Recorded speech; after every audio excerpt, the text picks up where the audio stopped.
Hello friends, this is दीपक चौहान। दोस्तों, आज मैं आपके सामने नरेंद्र बारिक का एक फ्रेज लेके आया हूं। नरेंद्र बारिक ने मुझसे एक क्वेश्चन किया था, रिक्वेस्ट किया था कि sir as the case may be को थोड़ा समझाइए। अधिकतर बातचीत करते समय ऐसे वर्ड्स, ऐसे फ्रेजेस हमें सुनने को मिल जाते हैं कि as the case may be. तो आज हम लोग समझते हैं कि as the case may be का इस्तेमाल कैसे करेंगे, इसका मीनिंग क्या है, इसका सेंटेंस मेकिंग क्या रहेगा, किन स्थितियों में इसका इस्तेमाल करेंगे। तो मैं आपको सारी बातें दोस्तों बताने वाला हूं डिटेल्स में, कई एग्जाम्पल के साथ। तो आपसे गुजारिश करूंगा कि आप मेरे वीडियो में आखिर तक रहें, उसकी हर बात को समझिए और वीडियो देखने के बाद बहुत से लोगों को शेयर करें। और आप लोग भी अपने डाउट्स पूछ सकते हैं। वो डाउट्स अगर आपको क्लियर भी है और अगर फ्रेज बहुत अच्छा है, स्पोकन के लिए बहुत जरूरी है, ग्रामर के लिए बहुत जरूरी है, जो लोगों को काम आ सकता है, तो प्लीज आप मुझे क्वेश्चन करें, रिक्वेस्ट करें, उसका वीडियो मैं जरूर बनाऊंगा ताकि हर किसी को इसका फायदा मिल सके, मुझे भी इसका फायदा मिल सके। दोस्तों, बहुत से फ्रेजेस ऐसे होते हैं जो बहुत नए होते हैं, अनकॉमन से होते हैं, मजेदार होते हैं, जो हमें सुनने और बोलने में बहुत अच्छे लगते हैं। तो दोस्तों, चालू करते हैं एक के बाद एक। तो प्लीज मेरे वीडियो को बीच में ना छोड़ें, उसे आखिर तक देखें।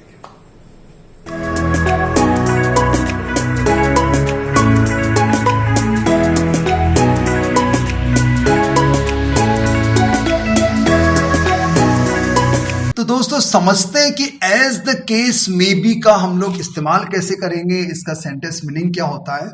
मैं आपको समझाता हूं। अगर इसको हम लोग समझें तो हम लोग इसको ऐसे समझेंगे, जैसी भी स्थिति हो, जैसा भी हो, इस जो भी परिस्थितियां हो, जैसा भी समझ में आता हो, इस सेंस में आएगा। और अगर हम लोग इसको और इंग्लिश में समझने की कोशिश करें तो in short as the case may be को हम लोग कहेंगे depending on the circumstances. Depending on the circumstances, circumstances परिस्थितियों पर निर्भर करता है। According to the circumstances, circumstances के अनुसार, परिस्थितियों के अनुसार। Used when referring to more alternatives. Used when referring to two और मोर अल्टरनेटिव्स, टू और मोर अल्टरनेटिव्स, जब दो या दो से अधिक विकल्पों में से हमें एक चुनने की बात होती है, तब हम लोग यूज करेंगे as the case may be, जैसी भी परिस्थितियां हो। What ever the case may भी हम लोग इसको ये भी कह सकते हैं, what ever the case may भी, कैसा भी केस हो, कैसी भी स्थिति हो, as is appropriate to the circumstances, जैसा भी ये परिस्थितियों के साथ उचित हो, जैसा ये परिस्थितियों के साथ उचित हो, वैसा हम लोग निर्णय लेंगे, इस सेंस में आएगा। Particularly where a choice must be made from two options और मोर, जहां पर हमें चॉइस करना होता है, दो या दो से अधिक ऑप्शंस में से चॉइस करना होता है, चुनना होता है, तब हम लोग कहते हैं कि as the case may B. तो दोस्तों, इसको हम लोग और इंग्लिश में समझने की कोशिश करें तो इसका मतलब होगा at the time that, during the time that, in the act of, in the process of, just S. इतने सेंस में इसका हम लोग इस्तेमाल कर सकते हैं। अब कुछ सेंटेंसेस लेते हैं और सेंटेंसेस के बाद हमको समझ में आ जाएगा कि हम लोग इसका वाक्य में यूज कैसे करेंगे। तो समझते हैं। पहला sentence, tomorrow I will be a little busy but I will take my class either at 6 PM और 7 PM as the case may be. Tomorrow I will be a little busy, कल मैं थोड़ा व्यस्त रहूंगा, but I will take my class either at 6 PM और 7 PM, पर मैं कल अपनी क्लास या तो 6 बजे या फिर शाम को 7 बजे लूंगा। As the case may B, जैसी भी परिस्थिति हो, जैसी भी परिस्थितियां हो, या तो 6 बजे की परिस्थितियां अच्छी होगी तो मैं 6 बजे ले लूंगा या फिर मैं 7 बजे ले लूंगा, पर लूंगा जरूर। तो यहां पर क्या मतलब हो रहा है, as the case may B का मतलब हो रहा है जैसी भी परिस्थिति हो, मतलब डिपेंड करेगा परिस्थिति पर। Number 2 sentence, please give the feedback about the topic, good और bad, as the case may be. Please give the feedback about the topic, कृपया टॉपिक के बारे में फीडबैक दीजिए, अपनी राय दीजिए। गुड और बैड, अच्छी या बुरी, as the case may B, जैसी भी परिस्थितियां हो, जैसा भी आपको लगता हो वैसा आप फीडबैक दीजिए, ये सेंटेंस कह रहा है। Number 3, I shall call you or send an SMS as the case may be. I shall call you or send an SMS as the case may be, मैं तुम्हें फोन करूंगा या एसएमएस भेजूंगा या संदेश भेजूंगा, एज द केस में भी, जैसी भी परिस्थिति हो।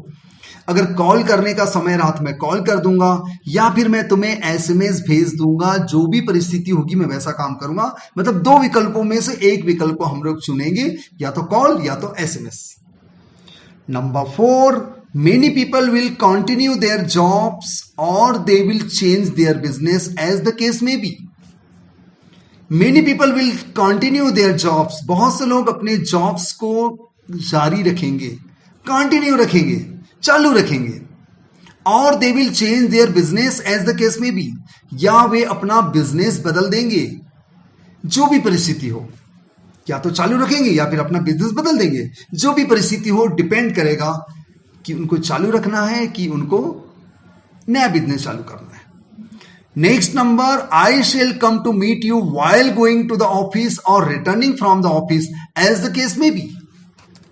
मैं तुमसे मिलने आऊंगा, I shall come to meet you, मैं तुमसे मिलने आऊंगा, while going to the office, office जाते समय, or returning from the office, as the case may be, या तो ऑफिस से लौटते समय। जो भी परिस्थिति हो, एज द केस में भी, जो भी परिस्थिति हो, या तो जाते समय मिलूंगा या फिर आते समय मिलूंगा। अब देखते हैं, अगर जाते समय रहा तो जाते समय आ जाऊंगा, और नहीं तो फिर आते समय मैं समय निकाल के आपको मिलने आऊंगा।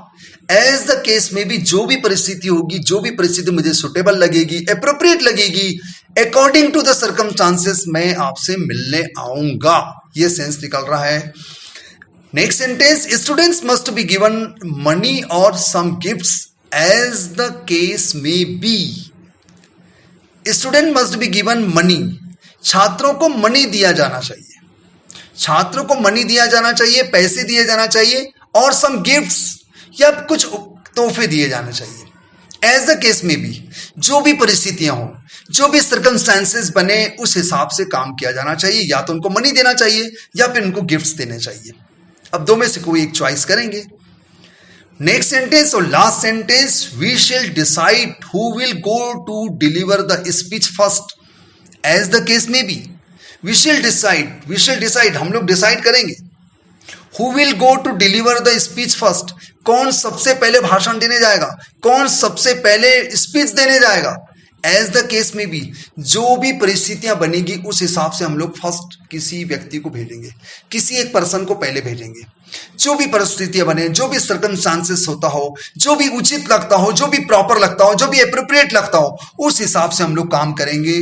तो मिस्टर नरेंद्र, मुझे उम्मीद है कि आप समझ गए हैं कि हम लोग as the case may B का इस्तेमाल तब करेंगे जब बहुत सारे चॉइसेस होते हैं, कम से कम 2 चॉइस होते हैं, 2 से अधिक चॉइस होते हैं, उनमें से हमको किसी एक चॉइस को लेना होता है और ये बोलना पड़ता है कि as is appropriate to the circumstances, whatever the case may be. तब हम लोग बोलेंगे as the case may B.